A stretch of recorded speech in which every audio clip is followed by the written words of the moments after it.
ಹಿಂದೆ ಗುಜರಾತ್ನಲ್ಲಿ ಒಂದು ಸ್ಟೇಡಿಯಂಗೆ ನರೇಂದ್ರ ಮೋದಿ ಅವರ ಹೆಸರನ್ನ ಇಡಲಾಗಿದೆಯಲ್ಲ, ಇದು ಕೂಡ ಸಾಕಷ್ಟು ವಿವಾದಕ್ಕೆ ಕಾರಣವಾಗಿತ್ತು. ಅವರು ಅಧಿಕಾರದಲ್ಲಿರುವಂತಹ ಸಂದರ್ಭದಲ್ಲಿ ಇಷ್ಟು ದೊಡ್ಡ ಸ್ಟೇಡಿಯಂಗೆ ಅವರ ಹೆಸರನ್ನ ಯಾಕೆ ಇಡಬೇಕು ಅನ್ನುವಂಥ ಚರ್ಚೆ ನಡೆದಿತ್ತು. ಅದೇ ರೀತಿಯಾದಂಥ ಚರ್ಚೆ ಈಗ ಸಿದ್ದರಾಮಯ್ಯನವರ ಸಿದ್ದರಾಮಯ್ಯನವರ ಹೆಸರನ್ನ ರೋಡಿಗೆ ಇಡುವಂಥ ವಿಚಾರದಲ್ಲಿ ಚರ್ಚೆ ಆಗ್ತದೆ. ಅದು ವಿವಾದ ಸ್ವರೂಪವನ್ನ ಪಡ್ಕೊಂಡಿದೆ. ಸಿದ್ದರಾಮಯ್ಯನವರು ಏನ್ ಹೇಳ್ತಾರೆ ಅನ್ನುವಂಥದ್ದೇ ಕುತೂಹಲ ಇದ್ರ ಬಗ್ಗೆ. ನಮ್ಮ ಮೈಸೂರಿನ ರಸ್ತೆಯ ಹೆಸರು ನಾಮಕರಣ ವಿವಾದದ ವಿಚಾರಕ್ಕೆ ಸಂಬಂಧಪಟ್ಟಂತೆ ನೋಡಿದಾಗ ಮೈಸೂರು ಅರಸರ ಇತಿಹಾಸವನ್ನ ಅಳಿಸಬೇಡಿ ಅಂತ ಇತಿಹಾಸಕಾರ ಧರ್ಮೇಂದ್ರ ಅವರು ನ್ಯೂಸ್ 18 ಜೊತೆ ಮಾತನಾಡುವಂತಹ ಸಂದರ್ಭದಲ್ಲಿ ಹೇಳಿದರು. ಮೈಸೂರಿನ ರಸ್ತೆಯ ಹೆಸರು ಪ್ರಿನ್ಸಸ್ ರಸ್ತೆ. ಈ ಕುರಿತು ದಾಖಲೆಗಳನ್ನ ಬಿಡುಗಡೆ ಮಾಡಿದ್ದೇನೆ. 1948ರಲ್ಲಿ ಮಿರ್ಜಾ ಇಸ್ಮಾಯಿಲ್ ಸಂಬಂಧಿಗೆ ಪತ್ರವನ್ನ ಬರೆದಿದ್ರು. ಆ ರಸ್ತೆಯಲ್ಲಿ ಅನೇಕ ಮಹನೀಯರು ವಾಸವಿದ್ರು. 2 ರಾಣಿಯರು ಈ ಏರಿಯಾದಲ್ಲಿ ವಾಸವಿದ್ರು. ಈ ಕಾರಣಕ್ಕೋಸ್ಕರನೇ ಪ್ರಿನ್ಸಸ್ ರಸ್ತೆ ಅಂತ ನಾಮಕರಣ ಮಾಡಲಾಗಿದೆ. ಅಂದ್ರೆ ರಾಜಕುಮಾರಿಯರ ರಸ್ತೆ ಅಂತ ನಾಮಕರಣವನ್ನ ಮಾಡಲಾಗಿದೆ. ಅದು ಪ್ರಿನ್ಸಸ್ ರಸ್ತೆ ಎಂಬುದಕ್ಕೆ ಹಲವು ದಾಖಲೆಗಳಿದ್ದಾವೆ. ಪ್ರಿನ್ಸಸ್ ರಸ್ತೆ ಅಂತಲೇ ಅದನ್ನ ಉಳಿಸಿ ಅಂತ ಧರ್ಮೇಂದ್ರ ಅವರು ಆಗ್ರಹಿಸಿದ್ದಾರೆ. ಸಿದ್ದರಾಮಯ್ಯ ಅವರ ಹೆಸರನ್ನ ಬೇರೆ ಕಡೆ ಬೇಕಾದ್ರೆ ಇಡಲಿ. ಮೈಸೂರಿನ ಇತಿಹಾಸಕಾರ ಧರ್ಮೇಂದ್ರ ಅವರ ಜೊತೆ ನಮ್ಮ ಪ್ರತಿನಿಧಿ ಶರಣು ಹಂಪಿ ಅವರನ್ನ ಮಾತನಾಡಿಸಿದ್ದಾರೆ. ಈ ಸಂದರ್ಭದಲ್ಲಿ ಏನ್ ಹೇಳಿದ್ರು ಅವರು ಕೇಳೋಣ. ಮೈಸೂರಿನ ಕಥೆಗಳ ಹೆಸರುವಾಸಿ ಮತ್ತು ಇತಿಹಾಸ ತಜ್ಞರು ಕೂಡ ಆದಂತ ಧರ್ಮೇಂದ್ರ ಅವರಿದ್ದಾರೆ. ಅವ್ರನ್ನೇ ಮಾತಾಡ್ಸೋಣ. ಕೆಲವು ದಾಖಲೆಗಳನ್ನು ಕೂಡ ರಿಲೀಸ್ ಮಾಡಿದ್ದಾರೆ. ಏನಂತನೂ ಕೂಡ ಹೇಳೋಣ. ಸರ್, ಪ್ರಿನ್ಸಸ್ ರಸ್ತೆ ಅನ್ನೋದು ಬಹಳ ಹೆಸರುವಾಸಿ ಮೊದಲಿಂದನೂ ಕೂಡ. ಈಗ ಹೆಸರನ್ನ ಬದಲಾವಣೆ ಮಾಡ್ಲಿಕ್ಕೆ ಮುಂದಾಗ್ತಾ ಇದ್ದಾರೆ. ತಾವು ದಾಖಲೆಗಳನ್ನು ಕೂಡ ಬಿಡುಗಡೆ ಮಾಡಿದ್ರಿ. ಏನ್ ಹೇಳ್ತೀರಿ ಸರ್? ಅದು ಪ್ರಿನ್ಸಸ್ ರಸ್ತೆ ಅಂತ ಇರಲೇ ಇಲ್ಲ ಅಂತ ಅವ್ರು ಹೇಳ್ತಾ ಇದಾರಲ್ಲ, ಇಲ್ಲ, ಅದು ಪ್ರಿನ್ಸಸ್ ರಸ್ತೆ ಅಂತ ಮುಂಚೆಯಿಂದನೂ ಇದೆ. 1940ರಿಂದನೂ ಇದೆ. ನಾಲ್ವಡಿ ಕೃಷ್ಣರಾಜ ಒಡೆಯರ್ ಕಾಲದಿಂದನೂ ಇದೆ. ಯಾಕೆಂತಂದ್ರೆ ನಾಲ್ವಡಿ ಪ್ರಭುಗಳು ಜಗದ್ವಿಖ್ಯಾತವಾದಂಥ ಪ್ರಿನ್ಸೆಸ್ ಕೃಷ್ಣಾಜಮ್ಮಣ್ಣಿ ಸ್ಯಾನಿಟೋರಿಯಂ ಮಾಡಿದಾಗಲೇ ಪ್ರಿನ್ಸಸ್ ರಸ್ತೆ ಅಂತ ಅದಕ್ಕೆ ಹೆಸರಿಟ್ಟಿದ್ರು.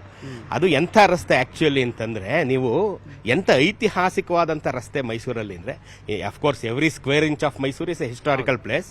ಆದ್ರೆ ಈ ರಸ್ತೆನೂ ಪರ್ಟಿಕ್ಯುಲರ್ ಆಗಿ ಎಷ್ಟು ಐತಿಹಾಸಿಕ ಅಂತಂದ್ರೆ, ನೀವು ರೈಲ್ವೆ ಸ್ಟೇಷನ್ ಇಂದ ಸ್ವಲ್ಪ ಮುಂದೆ ಶುರು ಮಾಡಿ ಈ ಕನ್ನಂಬಾಡಿ ಕಟ್ಟೆರ್ಗೆ ಹೋಗೋ ರಸ್ತೆ ಇದೆ ತಗೊಂಡ್ರೆ, ನೀವು ಮೊದಲು ಸಿಗದೆ ಜಗದ್ವಿಖ್ಯಾತವಾದಂಥ Mysuru state railways museum. Mysuru state railway ಮಹಾರಾಜರ ಅದಕ್ಕೆ ಓನರ್, ಮೈಸೂರು ರೈಲ್ವೇಸ್ಗೆ ಓನರ್ ಕಣ್ರಿ. PK sanatorium. PK ಅಂದ್ರೇನು? Princess Krishnajammanni sanatorium. Princess Krishnajammanni ಅವರ ಹೆಸರನ್ನ ಪ್ರಿನ್ಸೆಸ್ ಅಂತ ಇಟ್ಟಿದ್ದಾರೆ. ಆಕ್ಚುಲಿ ಇಲ್ಲಿ 2 ಪ್ರಿನ್ಸೆಸ್ ಇದ್ದಾರೆ, 2 ರಾಜಕುಮಾರಿಯರೇ. ಚೆಲುವಾಜಮ್ಮಣ್ಣಿ ಅವರು, ಕೃಷ್ಣಾಜಮ್ಮಣ್ಣಿ ಅವರು, 2 ರಾಜಕುಮಾರಿಯರೇ. ಅವರ ಹೆಸರು ರಸ್ತೆಗೆ ಬಹಳ ಸೂಕ್ತವಾದ ರಸ್ತೆ. ಇಲ್ಲಿಂದ ಅಲ್ಲಿವರೆಗೂ, ಶುರುವಿಂದ ಕೊನೆವರೆಗೂ ರಸ್ತೆ ಐತಿಹಾಸಿಕವಾಗಿ ತುಂಬಿದೆ. ಐತಿಹಾಸಿಕ ಕಟ್ಟಡಗಳಿಂದ ತುಂಬಿದಂತ ರಸ್ತೆ, ಆಯ್ತಾ? ಬಟ್ ಅಲಿಗೇಷನ್ ಮಾಡ್ತಾ ಇರೋದು ಪ್ರಿನ್ಸೆಸ್ ಇದೇ ಇದ್ದಿಲ್ಲ, ಮೊದಲ ರಸ್ತೆ ಅಂತಾನೆ ಇದ್ದಿದ್ದಿಲ್ಲ. ಪಾಪ ಗೊತ್ತಿಲ್ಲ ಅನ್ಸುತ್ತೆ. ಯಾರು ಇದನ್ನ ಹೇಳಿದ್ರೆ ಅವ್ರಿಗೆ ಗೊತ್ತಿಲ್ಲ ಪಾಪ. ಅದನ್ನ ನಾವು ಹೇಳ್ಕೊಟ್ಟಿದ್ವಿ. ಇವತ್ತು ನಾನು ಅದನ್ನು ಕೊಟ್ಟಿದ್ದೀನಿ ಪೋಸ್ಟ್ ಕಾರ್ಡ್. ಆ ರಸ್ತೆಯಲ್ಲಿ ಮಿರ್ಜಾ ದೂರದ ಸಂಬಂಧ ಇರ್ಬೋದು, RN ಮಿರ್ಜಾ ಅಂತ ಅವರಿದ್ರು ಆ ರಸ್ತೆಯಲ್ಲಿ. ಆಗ ಅವ್ರಿಗೊಂದು ಪೋಸ್ಟ್ ಕಾರ್ಡ್ ಬಂದಿದೆ, RN ಮಿರ್ಜಾ ಪ್ರಿನ್ಸೆಸ್ ರಸ್ತೆ ಒಂಟಿಕೊಪ್ಪಲು ಅಂತ. ಕೇಂದ್ರ ಸರ್ಕಾರದವರೇ department of survey Mysuru tour map ಮಾಡಿ ಅದರಲ್ಲಿ ಪ್ರಿನ್ಸೆಸ್ ರಸ್ತೆ ಮೆನ್ಷನ್ ಮಾಡಿದ್ದಾರೆ. ಇನ್ನೂ ಒಂದು 60, 70, 80ರಲ್ಲಿ ಎಲ್ಲಾ ಮ್ಯಾಪ್ಗಳಲ್ಲೂ ಈ ಪ್ರಿನ್ಸೆಸ್ ರಸ್ತೆಯ ಉಲ್ಲೇಖ ಇದೆ. ಪ್ರಿನ್ಸೆಸ್ ರಸ್ತೆ ಅಂತ ಇದೆ. ಇಲ್ಲದೆ ಇದ್ರೆ ಎಲ್ಲಿ ನಾವು ಸೃಷ್ಟಿ ಮಾಡೋಣ? ಸೊ ಅದೇ ಮುಂದುವರಿಬೇಕು ಅನ್ನೋದು ತಮ್ಮ ಯಾವಾಗಲೂ ನೋಡಿ. ನಾವು ಮೈಸೂರು ಜನ, ನೀವು ಅದನ್ನ ಬೋರ್ಡಲ್ಲಿ ಹೆಸರು ಚೇಂಜ್ ಮಾಡಿದ್ರೆ ನಮ್ಮ ಹೃದಯದಿಂದ ಚೇಂಜ್ ಮಾಡೋಕ್ಕಾಗ್ತೇನ್ರಿ? ಆಗಲ್ಲ. ನಾವು ಈ ಮುಸಿರಿರೋವರೆಗೂ ನಾವು ಪ್ರಿನ್ಸೆಸ್ ರಸ್ತೆ ಅಂತಾನೆ ಅದನ್ನ ಕರೆಯೋದು. ಯಾಕೆಂತಂದ್ರೆ ಅದು ನಮ್ಮ ಹೆಮ್ಮೆಯ ರಸ್ತೆಗಳಲ್ಲಿ ಒಂದು ಅಲ್ವಾ.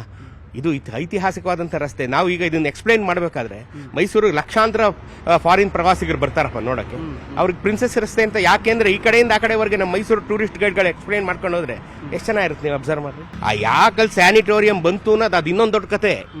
ಮಹಾರಾಜ ಯಾಕಲ್ಲೇ ಅದು? ಯಾಕೆಂದ್ರೆ ಅವತ್ತು ಮೈಸೂರಿಗೆ ಅದು ಖಾಲಿ ಪ್ರದೇಶ ಆಗಿತ್ತು.